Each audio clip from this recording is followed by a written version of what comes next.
মাননীয় অধ্যক্ষ মহোদয়, আমাৰ চৰকাৰৰ কৰ্মচাৰীসকলৰ কল্যাণৰ বাবে দায়বদ্ধ। বিত্তীয় শৃংখলা বজাই ৰাখি ন্যায্য বেতন নিশ্চিত কৰাৰ বাবে আমি ৮ম ৰাজ্যিক দৰমহা আয়োগ গঠন কৰিছোঁ।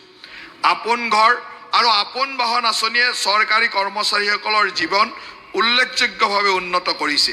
এতিয়ালৈকে আপোন ঘৰ আঁচনিৰ জৰিয়তে ৫২,০৩৪ গৰাকী কৰ্মচাৰীয়ে ৮,৩০০ কোটি টকাতকৈ অধিক গৃহৰ ঋণ লাভ কৰিছে, য'ত ৭০৭ কোটি টকাৰ সুত ৰেহাই দিয়া হৈছে। আনহাতে আপোন বাহন আঁচনিৰ জৰিয়তে ৮,৩৩৬ গৰাকী কৰ্মচাৰী উপকৃত হৈছে। এই অভূতপূৰ্ব সঁহাৰিৰ প্ৰতি লক্ষ্য ৰাখি মই আপোন ঘৰ আঁচনিৰ ম্যাদ অহা ৫ বছৰৰ বাবে বৃদ্ধি কৰাৰ প্ৰস্তাৱ আগবঢ়াইছোঁ। লগতে নগৰাঞ্চলত ঋণৰ সৰ্বাধিক সীমা ৫০ লাখ টকালৈ বৃদ্ধি কৰাৰ প্ৰস্তাৱ দিছোঁ। মই আপোন বাহন আঁচনিখনো আগন্তুক ৫ বছৰৰ বাবে সম্প্ৰসাৰণ কৰাৰ প্ৰস্তাৱ আগবঢ়াইছোঁ। লগতে ৰাজ্যত স্বচ্ছ আৰু বহনক্ষম যাতায়াত ব্যৱস্থাক উৎসাহিত কৰাৰ বাবে বৈদ্যুতিক বাহনৰ ক্ষেত্ৰত সুতৰ ৰাজসাহায্য ৪% বৃদ্ধিৰ প্ৰস্তাৱ দিছোঁ।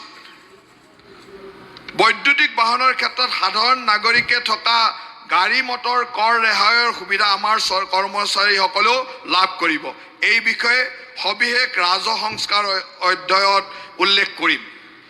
মুখ্যমন্ত্ৰী লোকসহায়ক আৰোগ্য যোজনাৰ অধীনত ইতিমধ্যে উপলব্ধ চিকিৎসা ব্যয় পৰিশোধৰ সুবিধাৰ উপৰিও আমি প্ৰতিষ্ঠিত চিকিৎসালয়সমূহক তালিকাভুক্ত কৰি সৰ্বাধিক নগদবিহীন চিকিৎসাৰ ব্যৱস্থা কৰিবলৈ প্ৰয়োজনীয় পদক্ষেপ গ্ৰহণ কৰিছোঁ।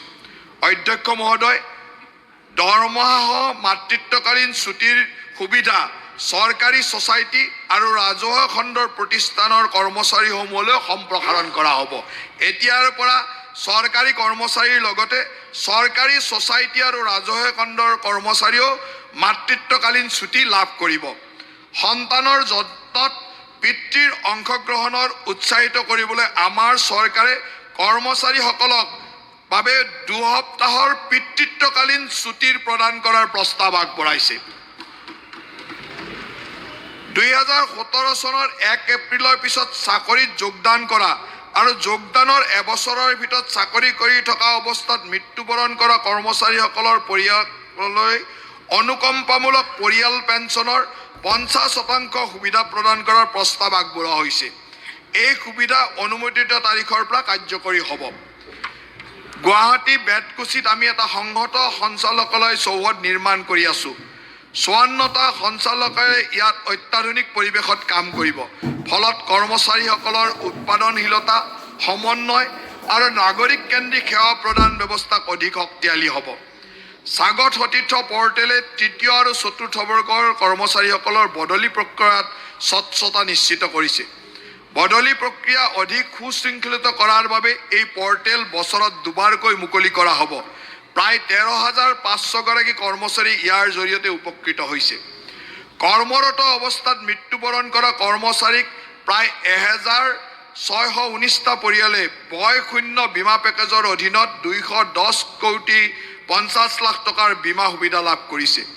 ইয়াৰ ভিতৰত ১,৫৬৫টা পৰিয়ালে প্ৰত্যেকে ১০ লাখ টকাৰ ম্যাদী বীমা লাভ কৰিছে আৰু ৫৪টা পৰিয়ালৰ প্ৰত্যেকে ১ কোটি টকাৰ দুৰ্ঘটনা বীমাৰ সুবিধা লাভ কৰিছে।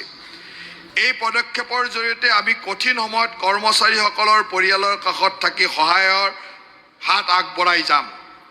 অগ্ৰিম আৰ্জিত বেতন বা বেতন সংলগ্ন ঋণ আঁচনিৰ দৰে পদক্ষেপৰ জৰিয়তে আমি চৰকাৰী কৰ্মচাৰীসকলৰ আৰ্থিক কল্যাণৰ বাবে সমৰ্থন অব্যাহত ৰাখিম। এই আঁচনিৰ অধীনত প্ৰায় ২,৬৪২ গৰাকী কৰ্মচাৰীয়ে অগ্ৰিম আৰ্জিত বেতনৰ সুবিধা লাভ কৰিছে আৰু ৩,১৬৪ গৰাকী অধিক কৰ্মচাৰীয়ে বেতন সংলগ্ন ঋণ আঁচনিৰ সুবিধা লাভ কৰিছে। পৰ্যটন আৰু ঐতিহ্যৰ বিকাশ, পৰ্যটন খণ্ডৰ প্ৰকাশ।